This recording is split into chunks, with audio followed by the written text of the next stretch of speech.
Divide between Trump and the Federal Reserve putting us all behind the curve yet again? Can the Fed take the right action at the right time, or are we going to be looking at a potential economic slowdown? And what does all of that ultimately mean for your savings? Well, you may want to consider diversifying with gold through the Birch Gold Group. For decades, gold has been viewed as a safe haven in times of economic stagnation, global uncertainty, and high inflation. The Birch Gold Group makes it incredibly easy for you to diversify some of your savings into gold. If you happen to have an IRA or an old 401k, you can convert that into a tax-sheltered IRA in physical gold, or you can just outright buy gold and keep it at your home. First, though, get educated. The Birch Gold Group will send you a free information kit on gold simply by you texting the word America to the number 989898. Again, just text the word America to the number 989898 to get that free information kit. Consider diversifying a portion of your savings into gold. That way, if the Fed can't stay ahead of the curve for the country, at least you can stay ahead for yourself.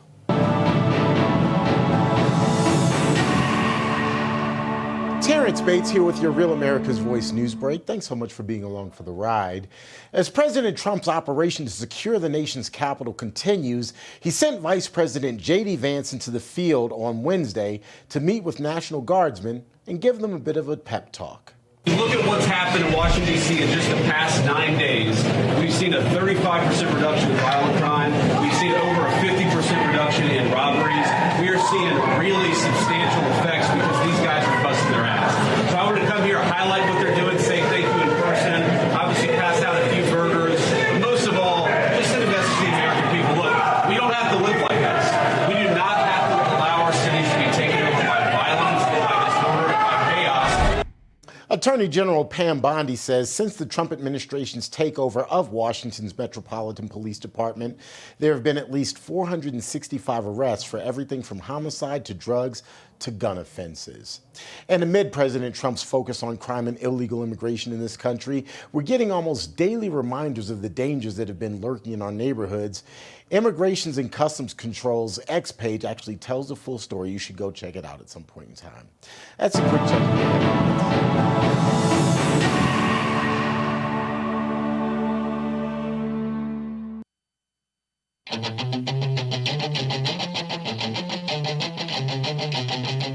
You're listening to the future of America, and the future is bright. Here is Charlie Kirk.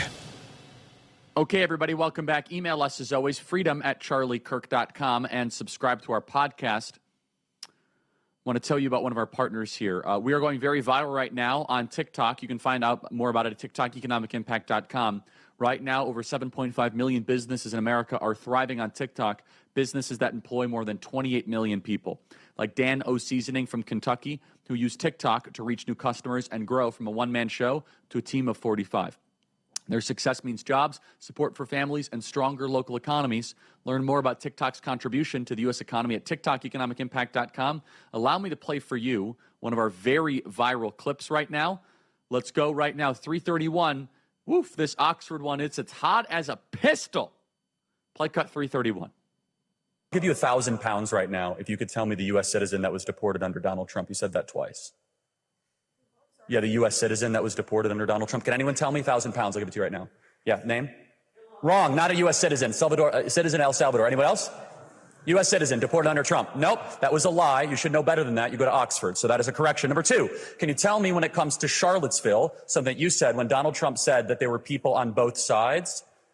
He was actually talking about the statue debate, not what you said. So that's a hoax. That's line number two. Oh, yeah, you said that somebody over here said something about Pete Hegseth being nothing more than a TV host. You should also mention that he was a service member of the military. You can listen to that entire conversation, and it's going very viral right now on TikTok. Go to TikTokeconomicimpact.com. That is TikTokeconomicimpact.com. Joining us now is a great friend, Alex Marlow, author of Breaking the Law. President Trump says it's a must-read. Alex, welcome to the program. We love to have you on at least once a week. Everyone should purchase the book, Breaking the Law. Alex, I want to get to the New York civil judgment because it connects to your book. But first, I want to get your analysis of what's happening in D.C. Alex, how rare and unusual is it in the month of August to have a whole week without a single murder in D.C. You lived in D.C., you built a wonderful company in D.C., Breitbart News. We're seeing carjackings down, we're seeing crime. This is empirical, verifiable, third-party, controlled data. Alex Marlow, your thoughts? It's unbelievable. What Trump is doing is amazing in D.C., and we just got word that apparently he's going to be doing a ride along tonight. He's going to be out on patrol with D.C., which is just with the D.C. police. This is the type of stuff that works as a leader, that you get your hands dirty, you show people that you're willing to mix it up with the people and actually do things yourself. It's just such great optics. Just think about him serving the fries up at McDonald's, what that looks like, and he's doing that tonight. Just the fact that he's getting the word out, Charlie, that there's a new sheriff in town, literally, and we're not going to tolerate crime. That in and of itself is a massive deterrent. He sees this. It's so obvious. And yet the fools who are running that city for so long refuse to do anything like that because they don't want the crime statistics to go up, which inevitably it'll happen in the short term. And that'll be an admission that they've been wrong for so long. Trump sees through their games and he's cracking down. And I just applaud it so much. Yeah, again, it's just unheard of to have this kind of drop in crime. Alex, what are you hearing from people on the ground in D.C. that have been in D.C., lived in D.C., and that know what D.C. used to be and the results that President Trump is now delivering? So what I'm hearing more is from my left-wing sources are trying to get the party to back off of the opposition to this because they're saying that this is so obvious and necessary and things are going to be so much better for people who come to our capital, visitors who come through here, foreign dignitaries and foreign tourists who come here are going to notice this. And why the Democrats insist on being again on the wrong side of an 80-20 issue, they're deeply concerned that they couldn't resist the impulse just to say Trump is doing it. It must not only be wrong, Charlie, it must be fascism. This isn't fascism. This is completely legal and it's completely necessary if we're to be a society of law and order. So there is a light panic going on the Democrat side. As there should be. And so I want to connect this to now the New York judgment. You have this great book, Breaking the Law. Remind everyone about this book. It's very important, Breaking the Law. And we just got the news today that President Donald Trump does not owe the city of New York, or the state of New York, $465 million, an outrageous amount. The appeals court used the exact argument that I think that you also that you make in Breaking the Law. Please take some time here, Alex. It's very important. Alex Marlow, author of Breaking the Law. Thank you, Charlie. And by the way, the book made all the major bestseller lists, including the New York Times, which is really hard to do. And your support and your audience's support is clearly a part of that. So thank you personally for that. Another dub for you, Charlie, as well. And the exact argument I make about this particular case is that this was a cruel and unusual punishment. It also reveals the politicization of the New York Attorney General's office, which is a clear violation of due process clauses that you find in the Fifth and Sixth Amendment. But this is an Eighth Amendment violation. You cannot have a victimless crime where Trump did not owe anyone one penny and you assess him a $460 million fine that is accumulating interest. Now he would owe over $515 million. Tish James still has $175 million of his dollars up on bond right now. I imagine that's going to get transferred back sometime soon.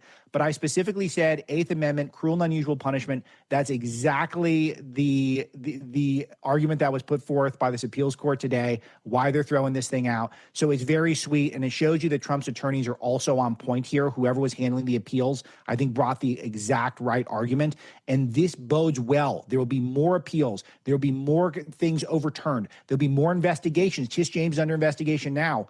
And the one part about my book, which is very key that people will enjoy, is that it is a playbook. It is a primer. So you'll be able to follow along as the things get thrown out, as new indictments take place, as new investigations take place. Some of the stuff got very complicated. I think I've sorted it out in a very clean way. So you'll be able to follow along with the news as we keep winning on behalf of President Trump with these cases. Yeah, and so what has surprised you the most? You've written this book, Breaking the Law. You understand the whole lawfare. What, since writing the book, publishing the book, theorizing about this very important argument, what has surprised you the most in the kind of genre of lawfare now that we're in August of 2025? Let me answer it two ways. What surprised me the most while writing the book was the clear connection to the Joe Biden White House. Every single one of these cases had, all 6 of them. Tish James, for example, in the case we're talking about today, was making regular White House visits. And the fact that she was allowed to campaign for New York Attorney General on the promise of getting a political rival is clearly unconstitutional. And that was allowed and tolerated. And I can't believe that happened in our country, and we tolerated it. But since writing the book, I have a pleasant surprise for you guys. It feels like there's much more momentum, whether it be the great people that they got at the Department of Justice, the Ed Martins of the world. There seems to be much more of a hunger to investigate and hold people accountable. Since I closed work on the book, Jack Smith, the investigation to him was announced. And since the book was published, an investigation into Tish James was announced. And then we got this great news today. So there does seem to be a renewed effort to actually try to get accountability. I'm as cynical as the next guy, Charlie, that none of these people get held to account the way they should. But it does feel like there's a new energy in Washington now to finally do something about some of these bad guys who are operating under another tier of justice. Yeah, that's exactly right. Someone in the audience sent an email, freedom@charliekirk.com. They went a step further. They said, Charlie, when are these people going to be disbarred or penalized for abusing their law licenses? I mean, is there anything that we can do? I mean, what they've put President Trump through, is there any accountability for these savages, for these maniacs, what they have done to President Donald Trump? The test case is Tish James, because she was so flagrant that, remember, she was tweeting out what Trump owed each day just to poke the bear some more, to gloat because of the interest rates that were going up. By the way, Trump should have been making money off of that $175 million that was up on bond. He could have invested that in gold, Charlie. He would have had a return on that investment. Trump is owed interest. This is really important. Trump should be paid interest on all the money he had put up on bond that was just sitting there for a year and a half. He's got to collect on that. But Tish James is the test case. She should absolutely be disbarred. She should probably go to prison. I'm not an attorney, so I don't know for sure, but that would be something that should be in the realm of possibilities. There's no way she should be allowed to practice law at all in this country after this. And the mortgage fraud stuff, which is very legitimate, that's going on, that she's also getting investigated for that. So she's the test case. If they get her, then a lot of dominoes could fall afterwards. Well, and time out. We got to take a step back, everybody. It's not just Trump. Tish James was the heat-seeking missile that took out the National Rifle Association. Yes, that's right. She's a very dangerous, she's a very treacherous, she's a very, very good operator. She's not like Fannie Willis, who's just a clown court jester who's going to be an MSNBC contributor next month. Great point. No, Letitia James, she's a navigator. You see, she's a vicious actor in this space. And she's the dark triad. She's completely nihilistic, she's angry, and she's very talented. You do not want those 3 things together. She's an angry operator, but I'm not going to. I don't want to get too far. I don't know if she's intellectual. No, this is important, and it's in the book. I cover all this stuff as well. She's effective. Alex Marlow, please. The NRA thing you can't forget. Alex Marlow. No, she is not to be underestimated. She's also got incredible amounts of time on her hands. This is her mission from God, in her view, is that she feels like she's put on this earth to take out Donald Trump, as sick as that sounds. But that's what she feels like she's here to do. And before that, it was the NRA and other conservative targets. She is one of the most political operators in the entire lawfare superstructure, which is why I call her the test case. She's the one that is the most flagrant, the most obvious that she is politicizing her perch in our system of justice in this country. There is the law and order apparatus. Our system, our judicial system, is purely a tool of Democrat power if she is allowed to continue to operate in this space. She should not be, after what we've witnessed. And this clear rebuke that she's issuing cruel and unusual punishments in the middle of an election of the standard bearer of the opposite political party, that's all you need to know about who she is. But the more you dig, the scarier it gets. And she will continue to do this unless she's held accountable. Yeah, and that's right. Again, I hope that there's some vector here. The mortgage fraud thing seems very legitimate. I don't quite understand all the details of it. Was she just like using some? But it's her area of expertise. Banks? She busted Trump for the same stuff. She knows right. this stuff. And look, 100%. And look, some people say, well, Charlie, we should be better. We should rise above it. Let me tell you, you know what rising above it actually looks like? It looks like that you cannot allow these savages, you cannot allow these maniacs to just continue to go after this without any sort of recourse. You need to make an example out of Letitia James. Tish James needs to completely be made an example. You know why? Because she tried to make an example of the National Rifle Association and also Project Veritas with James O'Keefe. Anyone that was within the New York turf. She sent out her little shock troops all the way after them. She sent her goons after Trump, after James O'Keefe. She sent her goons after the National Rifle Association. The NRA today is not the NRA of 10 years ago, which, by the way, is a very powerful political thing. They still exist, obviously, but they've been completely castrated because of Tish James. Like 95% decrease in efficacy because of Tish James's her deceit, her treachery, and quite honestly, her dark spirit that she represents. She thinks like a KGB agent. She needs to go to jail. Tish James needs to go to jail. Alex Marlow, Breaking the Law, thank you so much. Great work. Love it, Charlie. Great additions, and appreciate you as always. Phenomenal. Once a week, Alex Marlow. We're going to keep to that. He's a great friend, really good person. GoodRanchers.com. By the time the show ends, another American family farm will shut down, not because they stopped working hard, but because a lot of grocery store meat doesn't come from them anymore. Over 85% of grass-fed beef sold in America at stores is imported. That's why I get all my meat from GoodRanchers.com. Good Ranchers doesn't just sell meat. They guide you back to the source. All Good Ranchers products are 100% born, raised, and harvested in America from the local family farm. Go to GoodRanchers.com. With summer in full swing, there's nothing better than good food shared with your friends and family, whether it's burgers by the pool, steaks on the grill, or nuggets for an easy meal. Go to GoodRanchers.com. That's free Wagyu burgers, hot dogs, bacon, or chicken wings. Go to GoodRanchers.com. Amazing. Oh, there's a knock at the door. What is that? Oh, it's someone with your Wagyu burgers. Knock at the door. Oh, it's the gluten-free seed oil chicken wings, chicken nuggets that my kids cannot eat quick enough. Buy American, eat American. GoodRanchers.com. American meat delivered. Eat more steak. It's good for you. Be right back.